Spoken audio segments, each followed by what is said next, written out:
The name Connor Jameson hung heavy in the autumn air.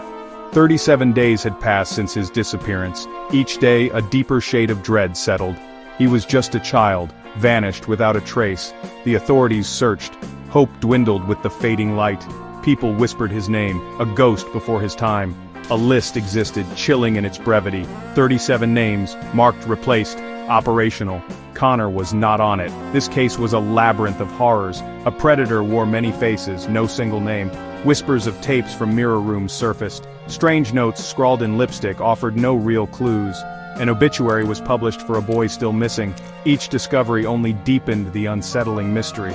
The police files grew thicker, the answers remained elusive. A dark pattern was emerging, yet its design was unclear. The phrase, replaced, operational, echoed in official reports. It spoke of a cold, calculated process. Children were not just taken, they were altered, their identities seemingly erased, then rebuilt. 37 young lives catalogued like inventory. The term itself was a sterile horror. What unspeakable acts did it conceal? The fear was that these children were lost forever. But Connor Jameson was different. His name remained separate. He was the only child not yet labeled. A flicker of hope persisted. He might still remember. He might still be himself. This was the fragile belief. This single distinction set him apart. Was he a loose end or a final piece?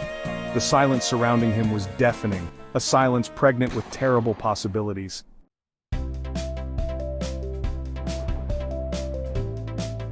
Then, on September 15, 2023, the silence broke. It was precisely 37 days since Connor vanished. The FBI's secure server flagged an incoming message, an encrypted email, untraceable, no sender identified. The subject line was stark, almost clinical. 38/38, the circuit is closed. A chill ran through the task force, the number, the finality. Something was about to unfold. Inside the email there was a single attachment, no explanatory text, no demands, just the file. It was an audio file titled with stark simplicity, C_J_tape 1.wav, Connor Jameson, tape 1, agents gathered. A tense quiet filled the room. The weight of anticipation was immense. Could this be him, after all this time? Or was it another cruel twist in a twisted game? The file began with an unnerving stretch of silence. Then the faint sound of breathing. Close, labored. A sharp click echoed, followed by a low mechanical hum, and then a boy's voice, unmistakable. "I'm not who they say I am," he stated. His words were soft yet carried an immense weight. "They put the red sweater on me, said it would help me forget." A pause. But it didn't work. Forensic audio teams worked quickly, urgently. They confirmed the voice. It was Connor. The pitch, the unique cadence, his breath pattern. Every vocal marker matched their existing samples, but the delivery was strained, measured, unnatural, as if he were reading from a script, or repeating memorized lines. The audio file ended abruptly with a burst of static. Then, a whisper, faint, unintelligible, until reversed. "I am him now."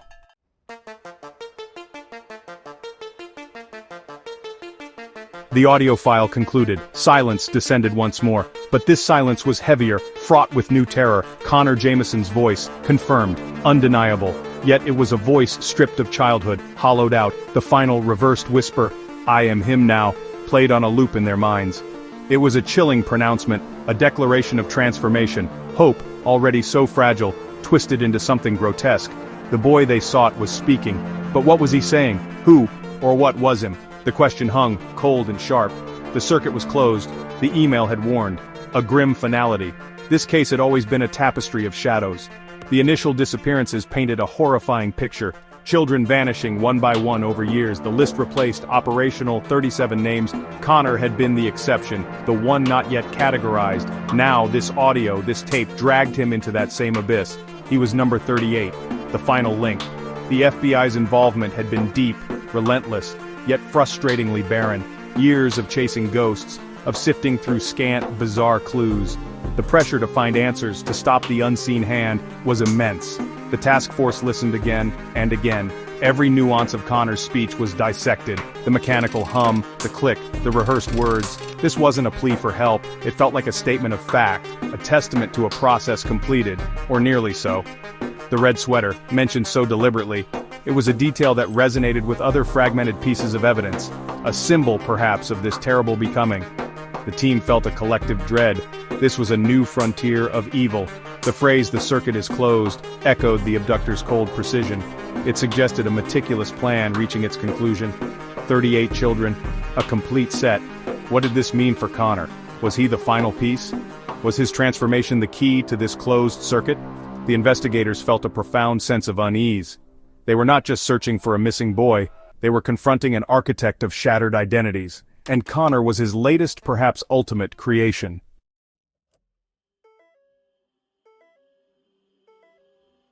The forensic audio analysts focused on the delivery. Connor's voice, though identifiably his, was wrong. It was flat, devoid of natural inflection, strained. He spoke as if reciting lines fed to him, memorized. The pauses were too deliberate, the cadence unnatural. "They put the red sweater on me," he'd said it would help me forget, but it didn't work. But did it truly not work? Or was that part of the script too? The ambiguity was a torment, a carefully crafted puzzle. Each word seemed chosen to inflict maximum uncertainty. The FBI's behavioral analysis unit scoured the recording. They cross-referenced it with every piece of existing data.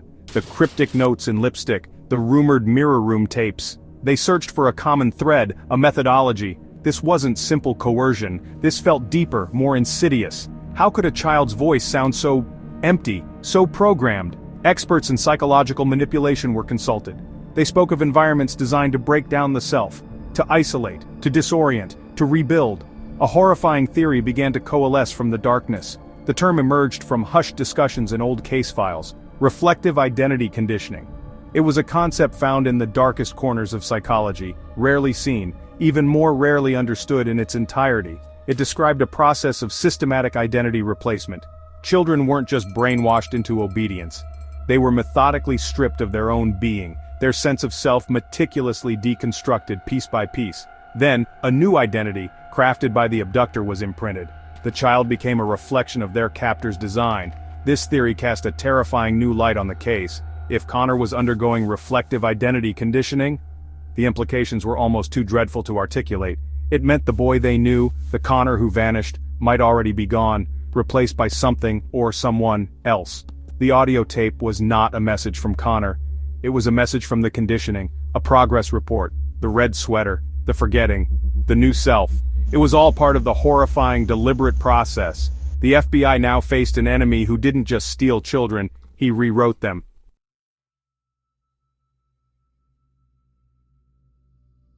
Section 3. The Unseen Marionette. The full weight of reflective identity conditioning settled upon the team. Was Connor still in there, a prisoner in his own mind, or had the process advanced too far? Had he become him?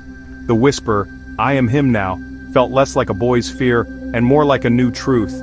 The red sweater wasn't just clothing, it was a uniform of this new existence, a symbol of allegiance to the replacement. The line between victim and something else began to blur. This was a psychological war waged on a child's very soul, and the enemy seemed to be winning, broadcast by the victim himself. A grim debate started within the FBI. Some held on to a sliver of hope, believing Connor was fighting back. That his statement "it didn't work" was a genuine cry of resistance. Others saw only the chilling success of the conditioning. They believed the audio was a calculated release by the abductor, a taunt, a display of power, proof of his terrible artistry. The uncertainty was agonizing. Every theory led to darker possibilities. Connor was no longer just missing, he was potentially transformed, a living vessel for an identity not his own. That same night, their worst fears found a visual anchor. A piece of surveillance footage surfaced, unrelated at first glance, from a desolate truck stop in the remote hills of West Virginia. The timestamp showed it was mere hours after the email. A lone figure, small, boyish, entered the men's bathroom. He wore dark jeans, sneakers, and a vivid red sweater. The camera angle was poor, the lighting dim, but the build, the nervous energy, felt like Connor. He never came out, not as himself anyway. 5 minutes later, the bathroom door opened again. A figure emerged, wearing the exact same clothes, the same red sweater. But this was no boy, it was a man, or something trying to be. The height matched Connor's almost perfectly, but the gait, the way he moved, it was wrong, stilted, like a child meticulously trained to imitate an adult's walk. Awkward, too precise, lacking natural fluidity. FBI analysts immediately flagged the behavior. It was eerily familiar. They had seen this forced mimicry before, in the cabin tapes. Children trained to emulate their abductor, the chilling evidence of the conditioning in motion.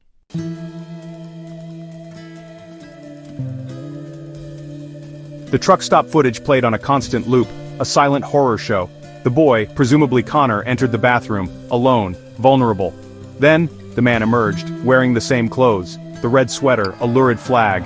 His face was never clearly captured, a deliberate evasion perhaps, but the implications were stark, terrifying, undeniable. Had Connor been forced to change, or had he become someone else entirely? The 5 minutes he spent inside that bathroom felt like an eternity of transformation. The team watched, a knot of dread tightening in their stomachs with each replay. This was more than a simple disguise, it was a visual echo of the audio tape's chilling claim. A metamorphosis caught on grainy, indifferent surveillance. FBI analysts meticulously compared the two figures. The height match was almost exact, identical within a fraction of an inch. But the gait pattern, the way the man walked, was subtly, unnervingly off. It was close to Connor's natural stride, but not a perfect replication. Not yet. It was the walk of a child painstakingly trained to emulate an adult. Each step seemed measured, learned by rote, lacking the unconscious ease of true adulthood. The man moved like a marionette whose strings were still slightly too taut. This was not the fluid motion of a seasoned individual, it was the performance of a role, freshly and imperfectly learned. This detail, small yet significant, screamed of manipulation. The analysts flagged the behavior instantly. It was a chillingly familiar signature. They had seen variations of this forced mimicry before. In the fragmented, disturbing footage recovered from the mirror rooms. In the recovered tapes from the isolated cabin in the woods. Children, their eyes hollow, trained to emulate their abductor. To copy his posture, his mannerisms, his very presence. This was the hallmark of reflective identity conditioning, a cruel pedagogy designed to erase and then to overwrite. The truck stop footage was not just a clue, it was a confirmation. The theory was now a horrifying, observable reality. This wasn't just brainwashing, a term too simple for this horror, it was a complete psychological overwrite. A replacement of the self. The original personality buried, suppressed, or perhaps entirely annihilated. A new persona, crafted by the abductor, was meticulously installed. Connor Jameson, if this theory held, might be the final, most perfected overwrite. The culmination of years of twisted experimentation. 38 of 38, the circuit is closed. The thought that the boy they sought was now a vessel, a proxy, was unbearable. The red sweater was his uniform. The stilted walk, his new learned behavior. The enemy wasn't just taking children. He was forging them into extensions of himself. A legacy of terror, carried by those who had lost everything, including themselves.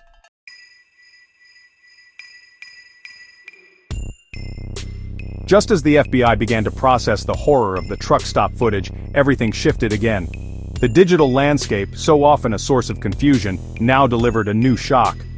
A new video surfaced, posted anonymously on a hidden encrypted site.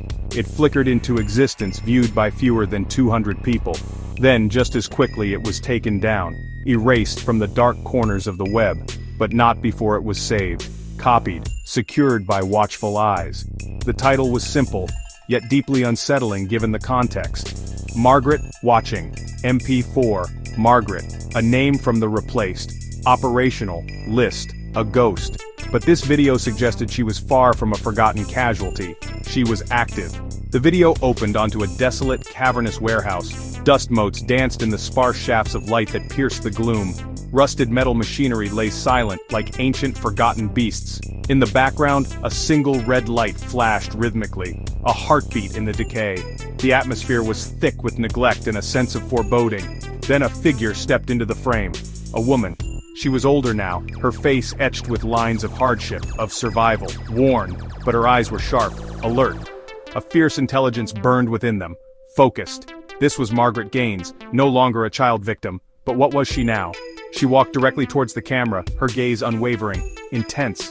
It felt as if she was looking through the lens, into the very souls of those watching. She stopped, stared for a long, uncomfortable moment, then, she spoke. Her voice was steady, low, carrying the weight of unspeakable experiences. I was the first, she stated, a flat declaration of a grim primacy. But I wasn't the only. A flicker of something unreadable crossed her face. She looked away then, a brief glance into the shadows of the warehouse. I escaped, she continued, a subtle emphasis on the word. Or maybe, he let me. The ambiguity was chilling. Was she free, or merely on a longer leash? Her words painted a disturbing picture of her past, her connection to the architect. He called me mother, she revealed, the term a grotesque parody of affection. But I'm not their mother. Her denial was fierce, absolute. I'm the memory he left behind. What did that mean? A living relic? A failed experiment? She paused, the silence amplifying the weight of her next pronouncement. Her eyes returned to the camera, cold and certain.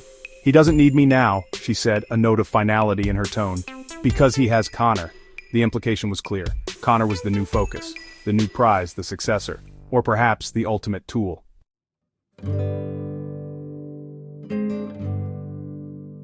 Margaret Gaines the first, the one who perhaps escaped, then made her move. She picked up a large, ornate hand mirror from somewhere just out of frame. The silver was tarnished, the glass slightly dulled with age. She turned it slowly, deliberately, towards the camera's unblinking eye. And there, reflected in its murky surface, was the boy, Connor Jameson. He was standing utterly still. A statue carved from childhood fear. His eyes were blank, vacant, devoid of any discernible emotion. He wore the red sweater, the now infamous uniform of the replaced. It was a horrifying tableau, the lost boy, held captive in a looking glass. Connor's mouth was moving but no sound emerged from the video. Silent words, a puppet mouthing lines only its master could hear. He was a reflection of a reflection trapped within Margaret's narrative. Margaret's own voice, now a near whisper, overlaid the silent image of the boy. Her words were not for Connor but for someone else, for him. "You trained me," she hissed, a challenge, a bitter acknowledgement. But I remembered, a defiant claim, a spark of rebellion. What if he does too?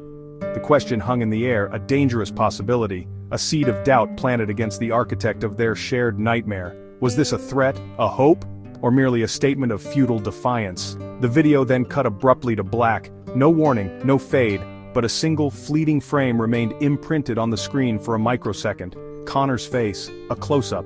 But something was dreadfully wrong. His pupils were unnaturally dilated, swallowing the color of his irises. His mouth was slightly blurred, as if captured mid-sentence, mid-utterance. This was not the blank expression from the mirror's reflection. This was different. A flicker of something frantic, something urgent, caught in that final moment. The image was fleeting, almost subliminal, designed to be missed by the casual viewer. But for those who knew what to look for, it was a beacon. Digital forensic experts isolated that final ghostly frame. They slowed it down, enhanced the resolution, filtered the digital noise, overlay after overlay, searching for clarity in the blur. And then one word became discernible, captured from his moving lips. A single, desperate syllable.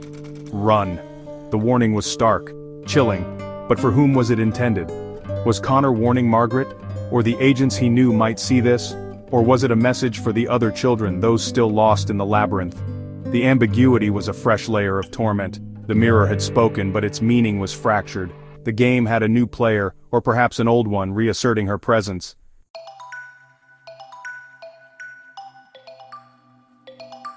The postcard had been a chilling prelude. October 5th, an image of an empty classroom, stark, silent. 5 words scrawled on the back, "He's teaching again, lesson 1, and beneath it, a child's signature. Unsteady, shaky, Connor. The name was a brand on their investigation, a name that now promised not rescue, but a terrifying new curriculum. The FBI felt a cold dread grip them. Teaching what? To whom? The message was clear. The cycle had not just continued, it was evolving. A new chapter was being written in chalk and fear. The hunt intensified, driven by this ghostly invitation. 2 days later, October 7th, the scene materialized. Montrose, Pennsylvania. A self-storage facility, anonymous and grim, Unit 42, the manager reported a break-in. Nothing stolen, he claimed. But what the FBI found inside was far more disturbing than theft. Dozens of small wooden school desks, old, worn, arranged in neat, precise rows, all facing a single large mirror, a silent, expectant classroom waiting for its pupils. In the center, a chalkboard stood sentinel. One phrase written in what looked like a child's hesitant scrawl. Lesson 1. If you forget, you become. The core of the conditioning laid bare. The air in Unit 42 was heavy, stale, thick with unspoken horrors. Forensic teams moved with grim precision, dusting for prints, searching. They found them. Partial matches, faint traces of small hands. Children reported missing years ago. Between 2003 and 2016. Each one declared dead. Each name on the replacement list. Ghosts given a new terrifying context. They had been here. And then a fresher print, a clearer match, chillingly recent. Connor Jameson. His presence confirmed in this chamber of lost identities. He wasn't just a student, he was part of the lesson. Beside the ominous chalkboard, agents discovered a cardboard box. Inside, a collection that sent shivers down their spines. 12 red sweaters, each one neatly folded, each a vibrant crimson, the uniform of the replaced, the symbol of their erased selves. Each sweater bore a label, a first name, no surnames. Connor, Margaret, Emily, Gavin, Tessa, names from the list. And one sweater heartbreakingly smaller than the rest. Unlabeled, waiting, a silent testament to a future victim. The implication was undeniable. A new child was being trained, a new identity was being mirrored. The factory was still operational.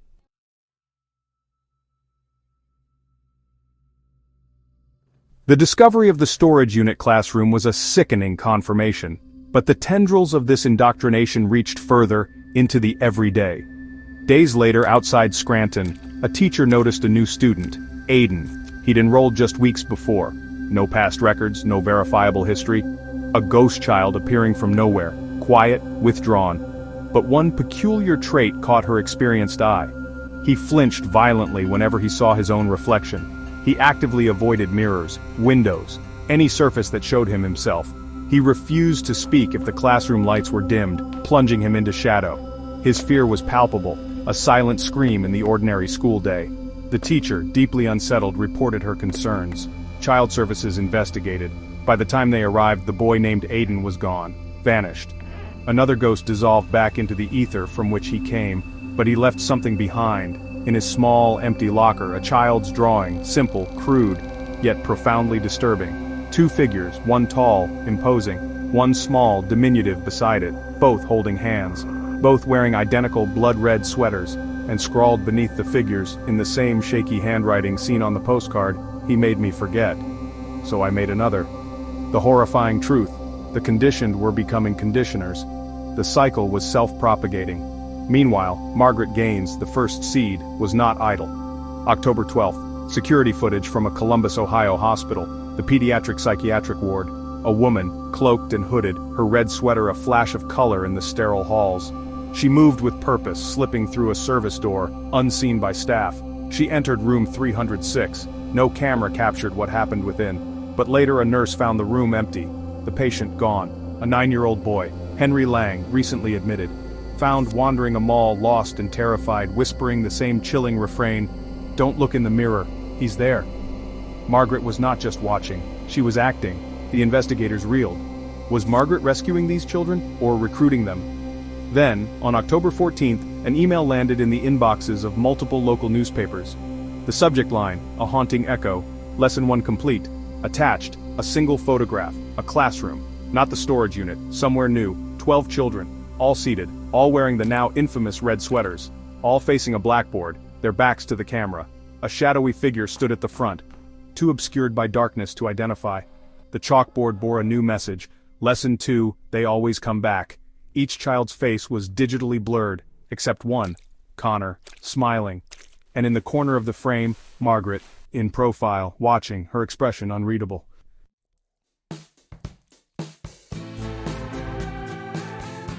Section 3, The Wellspring of Shadows. The photograph was a declaration, a boast. The mirror school was active. A nexus of psychological conditioning, hidden somewhere in the vastness. But where? Investigators threw every resource at the problem. Satellite imagery scoured landscapes. Search warrants were issued. Data mined. Days passed. Nothing. The network remained elusive. A phantom. Then, on October 17th, another cryptic message arrived. A letter delivered to a small radio station in Lexington, Kentucky. No return address, no fingerprints, just a plain white envelope. Inside, not words but another child's drawing, more sophisticated, more symbolic. It depicted a dizzying spiral staircase descending into darkness. Mirrors lined the walls of the staircase in the drawing, countless reflections, small figures of children walked downwards drawn into the vortex. At the bottom of the spiral, an open door, beckoning. Inside the doorway, only profound, impenetrable darkness, and beneath it, a single ominous phrase, Lesson 3, but this time there was something new, a symbol, drawn in vivid red ink, an infinity loop, and nestled within its continuous line, a child's eye. From the eye a single tear fell, but it fell upwards, defying gravity, defying hope. This was no random doodle. This was a key, a sigil of the forgotten. Digital analysts raced against time, tracing the origins of the strange symbol. It was obscure, almost lost to history, but they found it. The logo belonged to a long-defunct early education camp from the late 1990s. Its name sent a fresh wave of chills through the task force. Camp Reflect. The camp had ostensibly opened in 1997. It closed abruptly in 2004. The official reason, a tragic drowning accident involving a child, or so the carefully sealed records claimed, a convenient silencing story. The ownership was a labyrinth of shell companies, difficult to penetrate, but one name emerged from the tangled web: Vellner Holdings, the same alias used by Ronald Pierce, Thomas Vellner the architect. The FBI dispatched agents immediately to the abandoned campgrounds. What they found was a scene of decay, nature reclaiming its territory. Buildings were collapsing, choked by vines. A dock rotted into the murky water. Canoes lay rusting, half-submerged, memories of laughter long silenced. It seemed a dead end, a place where only ghosts resided. But inside the main mess hall, untouched by the decay, they found it. A perfect circle of mirrors, each one covered by a white sheet, like shrouded coffins waiting for a resurrection. And in the absolute center of the circle, a projector, aimed at the void. This was not just a camp. This was a crucible, the Genesis.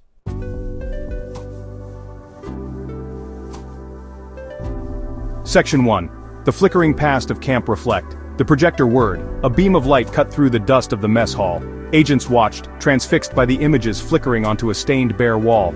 This was it, the Genesis. Camp Reflect 2002. Summer sounds. Children playing, innocent, unaware. Their laughter seemed to echo from a lost world. Running through sun-dappled fields, splashing by the lake's deceptive edge. Then, the figure emerged, tall, imposing. Back always to the camera.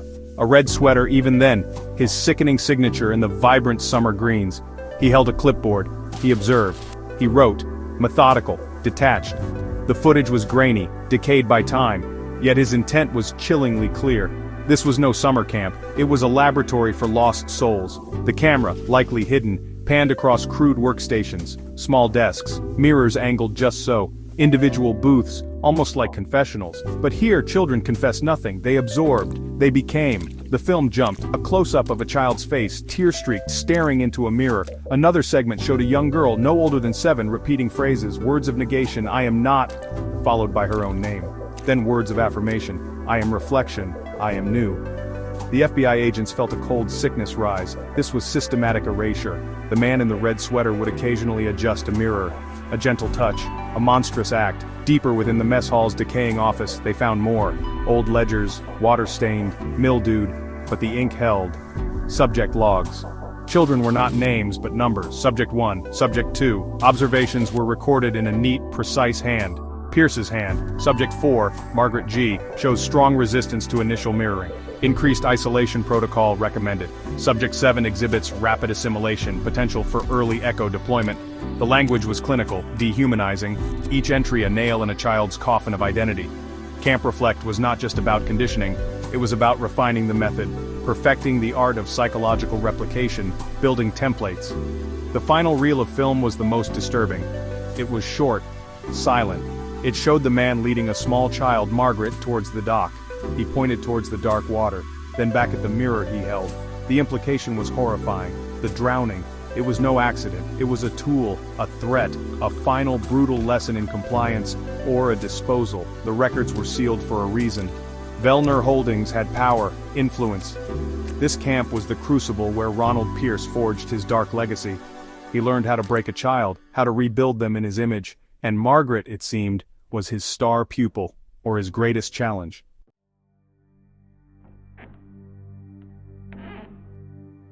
Section 2, The Ghost in the Machine. The man known as Ronald Pierce, as Thomas Vellner, as James Withers. He was an enigma wrapped in a riddle, cloaked in countless shadows. The FBI's Behavioral Analysis Unit worked tirelessly trying to construct a profile. But how do you profile a ghost? A man who seemed to exist only in reflections. There were no authenticated photographs of him, no clear fingerprints on file. Every lead on his identity dissolved into shell corporations, false addresses, dead ends. Vellner Holdings was a masterclass in obfuscation, a labyrinth of legal constructs. He was a phantom, meticulously erasing his own traces as he moved. The architect of so much devastation remained faceless, nameless in any true sense. Investigators pored over the Camp Reflect materials, the ledgers, the films. His handwriting was consistent. His methods, though evolving, bore a singular vision. He displayed patience, a chilling, methodical attention to detail. This was not the work of impulse. It was a long, carefully orchestrated campaign. He saw children not as individuals but as clay, raw material to be molded. His notes spoke of identity frameworks, reflective imprinting, legacy echoes. He was building something. But what was the ultimate goal? Was it simple power, a desire to control, or something far more insidious? A twisted pursuit of immortality, perhaps, by creating endless versions of himself. The term mastermind felt both appropriate and inadequate. He was the architect, yes, but he operated like a virus. He infected. He replicated. He spread through the identities he consumed and created. Some profilers theorized he might not even be a single individual anymore. Could Ronald Pierce be a mantle, a role passed down, a legacy continued by his own creations? The lack of a central, tangible figure was maddening, frustrating. He was the ultimate mirror, reflecting everything, revealing nothing of himself. His power lay in his anonymity, his ability to be anyone and therefore no one. He wasn't just building a network of conditioned children, he the network. The agents felt they were chasing a concept more than a man, a dark philosophy given flesh only through the broken lives of his victims. The red sweater, the mirrors, the lessons, these were his true fingerprints. His identity was not in who he was, but in what he did, what he made others become. The more they learned about his methods, the less they felt they knew about the man. He was a void at the center of a vast, intricate web of suffering. The task was not just to find him, but to understand what he truly represented. And that understanding felt like staring into an abyss, with the chilling certainty that the abyss stared back.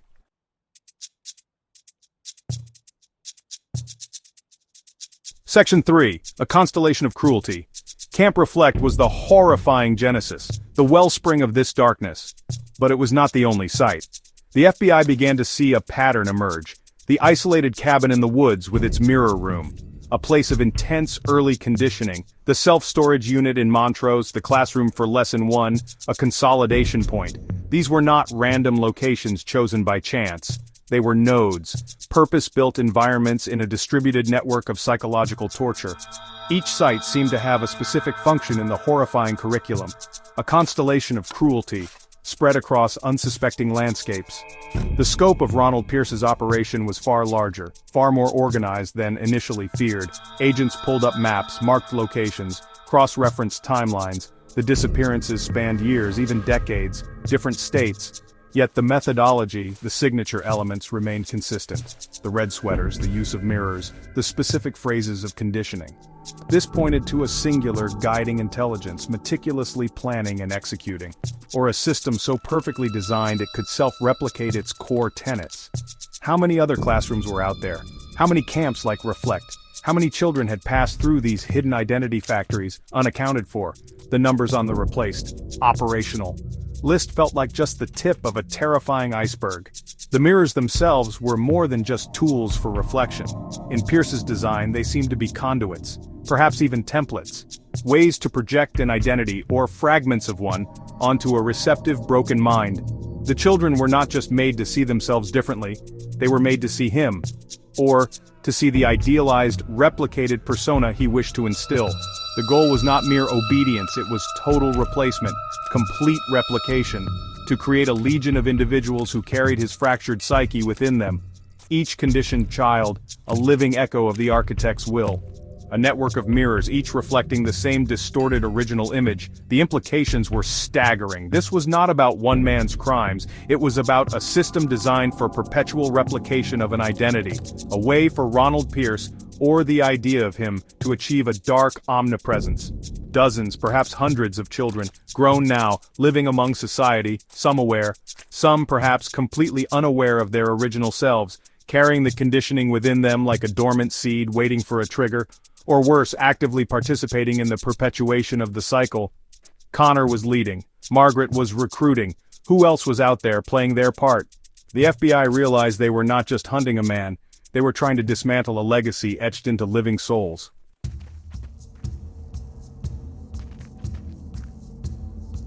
Section 1.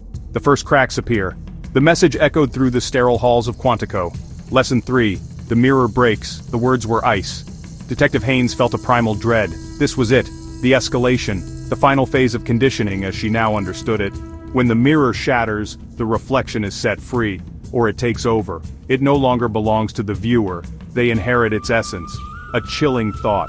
An identity stolen not by conditioning alone, but by a violent, symbolic act of breakage. The implications were vast, unfathomable, a new kind of terror. The team braced. Lesson 3 was not a warning, it was a commencement. The calls began as isolated incidents, trickles of chaos. A disturbance at a shopping mall in suburban Illinois. Witnesses described a woman staring intently into a decorative mirror. Then a sudden, sharp crack. The glass splintered. She screamed, but her scream changed. It became something else. A guttural laugh.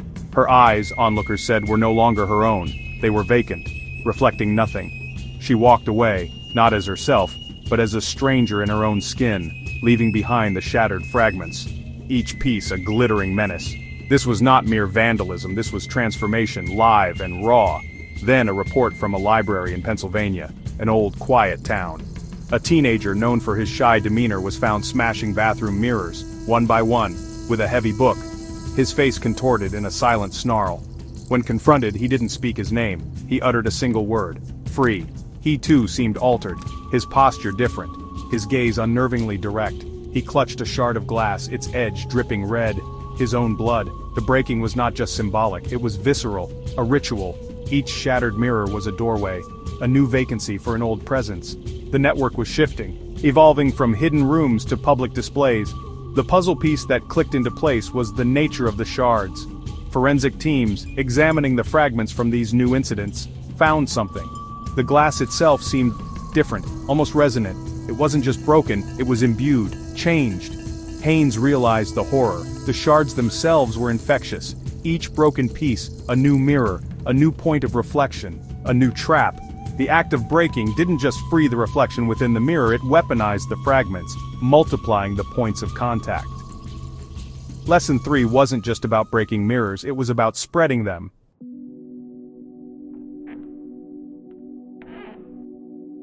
Section 2. Orchestrators of the Shattering. Where were Connor and Margaret in this new, terrifying phase? The FBI had assumed they were leaders of the conditioned, shepherds of the flock. But Lesson 3 hinted at a more active, destructive role. Were they the ones initiating these breaks, the catalysts? A grainy security camera feed from a transit station provided a clue. A figure, small, quick, darting through the crowds, wearing red. The footage was too brief for positive ID, but the movement was familiar, childlike. The figure paused by a large mirrored column, placed a hand on it. Moments after the figure disappeared, the mirror cracked, top to bottom. Then a new video surfaced on the dark web, more direct, more chilling. It showed Margaret.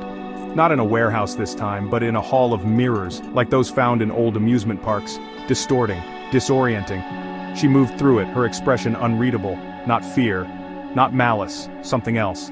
She carried a small velvet bag. Reaching into it, she pulled out pebbles. One by one she threw them at the mirrors, not hard enough to shatter instantly, but to create small impacts. Starburst cracks, weakening them. She seemed to be preparing them, priming them for a final, catastrophic break. Her actions were deliberate, precise, the actions of a skilled operative. Connor remained the enigma. The boy marked awaiting. What was he awaiting? His own breaking, or was he the master of it? Another fragment of data emerged, a soundless dashcam video, a rural road, night, a lone figure standing before a roadside antique mirror, the one carved with RP 1998, the one where the foster girl vanished. The figure was unmistakably Connor, bathed in moonlight. Still, he raised a hand, not to touch it, but as if in command. The video ended there, cut short, but the implication hung heavy. He wasn't just a victim or a leader, he was a conductor, a key. The FBI watched these fragments, a horrifying symphony of destruction taking shape. Margaret prepared the instruments. Connor perhaps gave the signal. They were not just spreading the conditioning, they were evolving it. Lesson 3 was their magnum opus of chaos. The confrontation was not with a physical army, but with an idea made flesh. An idea spread through broken glass and broken minds. The children of the red sweater were no longer just reflecting their master. They were shattering the world to remake it in that fractured image. The network wasn't just unraveling, it was exploding outwards.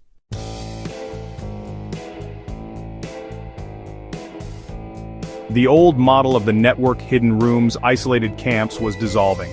Lesson 3 was decentralization, pure, terrifying viral spread. Each broken mirror, each infected shard became a new node.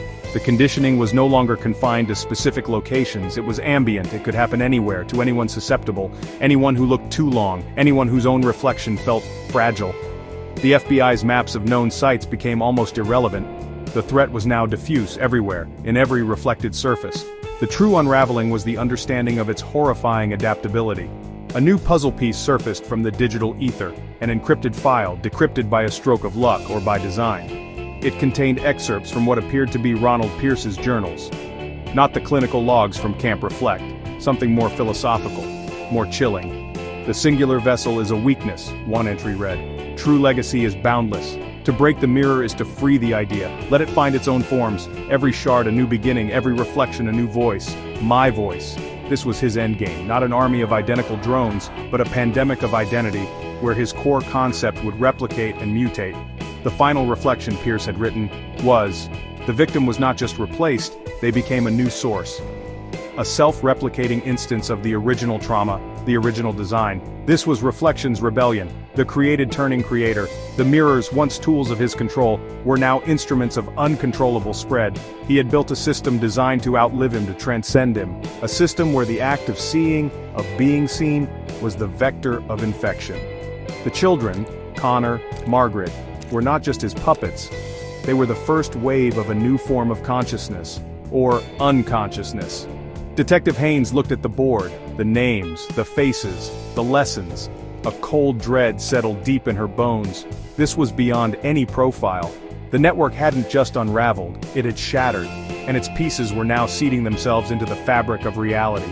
An emergency alert blared across FBI channels, multiple simultaneous incidents, downtown cores, public squares, reports of individuals smashing shop windows, car mirrors, their own reflections. Lesson 3 was reaching its crescendo. The breaking was becoming a storm. The final lesson was not just for the children, it was for everyone.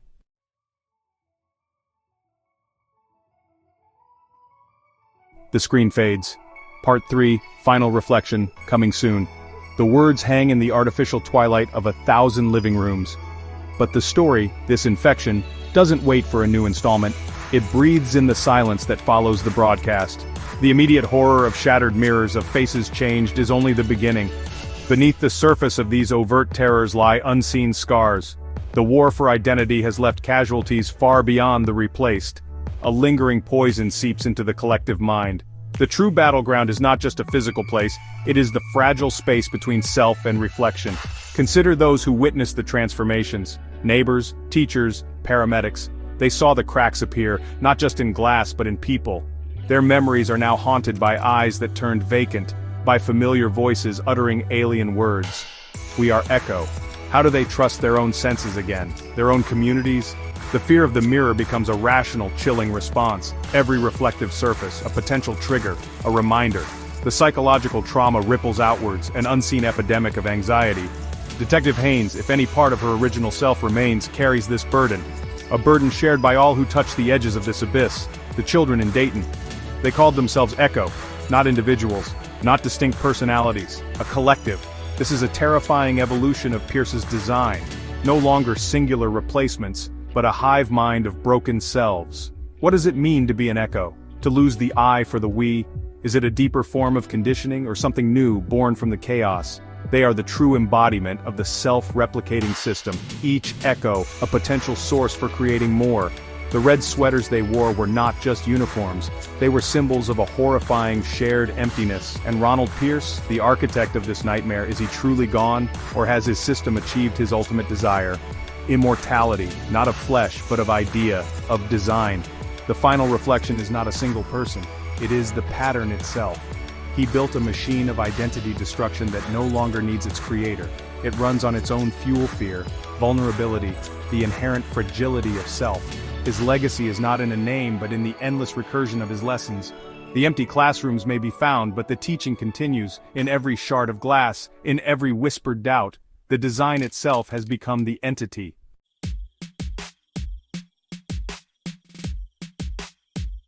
The virus of identity, as Detective Haynes termed it, is insidious. It spreads not merely through direct contact with a shard or an echo.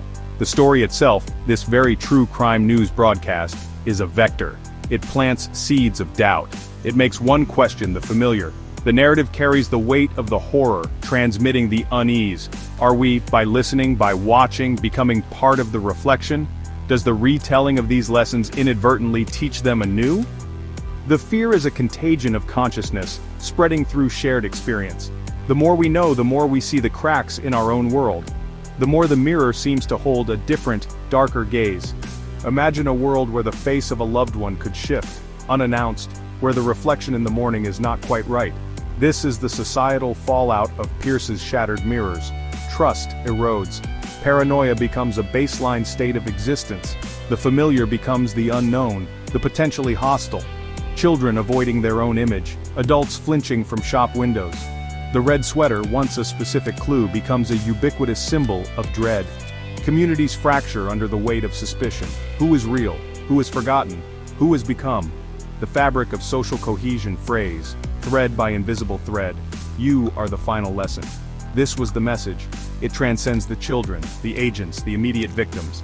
It speaks to everyone who encounters this story. The battleground shifts from external pursuit to internal defense. The struggle is now within the sanctity of one's own mind. To resist the subtle pull of the void reflected in the glass. To hold on to the core of self when doubt whispers. But how does one fight an enemy that is a concept? An idea? An enemy that thrives on the act of looking, of remembering, of forgetting.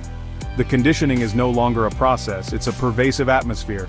Is there an antidote to this contagion? A way back for the replaced? Margaret Gaines claimed she remembered. But what did that truly mean? She became a recruiter, a player in the ongoing game, not an escapee. Her memory did not grant her freedom but a different role in the cycle. Perhaps some identities are too fractured to be mended. Perhaps forgetting truly is becoming. A one-way transformation. The open question lingers, a cold stone in the gut.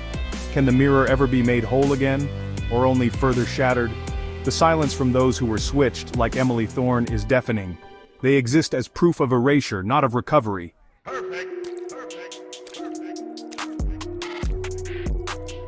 The children, Connor, the echoes, the countless unnamed are evolving. They are not merely extensions of Ronald Pierce's will, they are becoming something new, an emergent phenomenon. The self-replicating system has taken on a life of its own. They are the inheritors of the broken mirror, its new masters. Their smiles, like Connor's in that final classroom photo, are chilling. Not the smiles of victims, but of those who understand the new rules. They are the next phase, beyond Pierce's initial design. A future reflected in their blank, knowing eyes. The circuit Pierce closed was perhaps just the first loop of an infinite spiral. The threat remains. It is constant. It is pervasive. This is not a case file that can be stamped closed. The mirror school may be a concept now, decentralized, fluid. But the lessons continue, adapted, refined by its new proponents. The search for new unlabeled red sweaters is an ongoing nightmare. How many more are out there, vulnerable, about to forget? The authorities can secure physical sites, confiscate mirrors, but how do you fight an idea that has taken root in the collective psyche? The true horror is its persistence, its adaptability. It is a shadow that shifts and grows with every passing day.